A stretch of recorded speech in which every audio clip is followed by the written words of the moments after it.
close together. So many historical religious sites are here. It almost has a feel of Jerusalem here in Africa.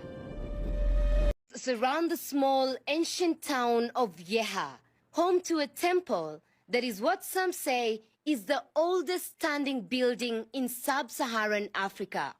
The Aksumite Empire or Aksumite civilization, it becomes necessary to start with the other civilizations that Ethiopia had experienced before. Though the distance is very close, which may be about 50 kilometers northeast of Aksum, there was the yeha civilization.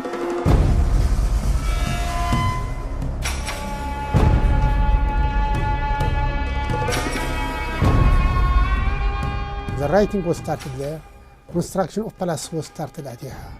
Temples or religious centers were started at Yeha.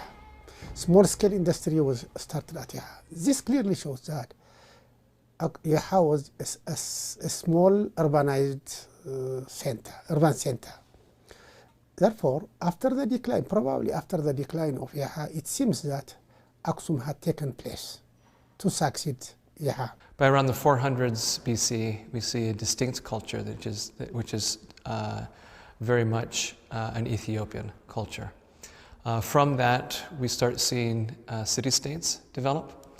The city-states of Yeha, Adwa, Shire, what we now refer to these as modern cities, and Aksum begin to vie for power and control over the trade routes. Aksumites were very aggressive, I can say, in their expansion. They were expansionists. And they were able to leave us different inscriptions, unlike that of Yeha, which was totally dependent on one language, that is Sabian. The Aksumites added local language, Ge'ez, which later on developed and was used as a church language. And another one, the Greek language, because Greek at that time was, I can say, language of commerce.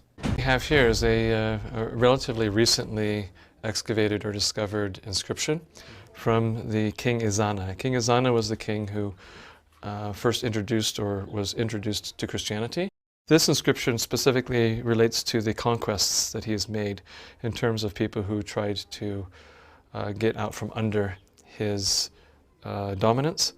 So he lists in Sabian script, in Ge'ez script, and then on the other side is a Greek script, all of the things that he was able to accomplish. So here we have the Ezana inscription. The inscription talks specifically about the thanksgiving to God and to Jesus as Christ. So we've seen that that transition has already taken place in terms of his adoption of Christianity from the previous inscriptions where he refers to the god of Mars and other Greek deities. The Amat Empire ruled this area from the 10th to the 5th century BC. It is believed to be the first structured empire of sub-Saharan Africa. So how many kings would have enjoyed this palace, for example? It is said that there were 56 kings had been administrating under the system of the Amat dynasty. Among of them, one to be mentioned is Ethiopis. Ethiopis is a king who was supposed to be the last king of Yeha, the one who named Ethiopia to be named after him. This palace was the Palace of Damat, one of the earliest kingdoms in the world. The Damat dynasty used to rule around the Red Sea. They traded in precious stones, agricultural produce, and more. Almoka, the god of civilization they were worshipping, was the god of the moon. This is the Palace of Damat Kingdom. At that time, a building like this was not built anywhere in the world. Archaeologists have confirmed that the palace had 4 floors. They used 2,200 wood for one floor. The largest 6-meter-tall columns are still standing. Historical records state that 95 kings reigned in Damat Palace. 200 meters to the east of the palace is the Great Mukarab.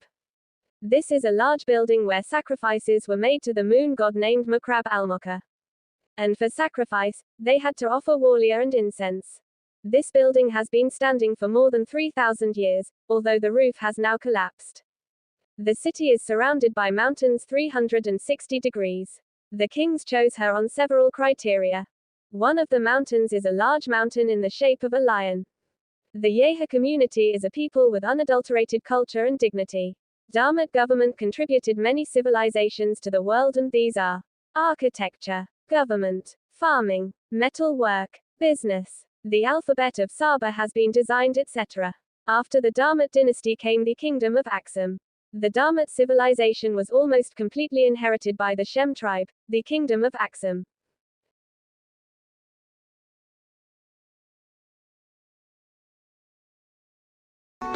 It's no wonder Kudus considers Yeha to be the birthplace of Ethiopian civilization. After the Damat civilization declined, Yeha was abandoned as the seat of power in Ethiopia, and the nearby kingdom of Aksum began to rise.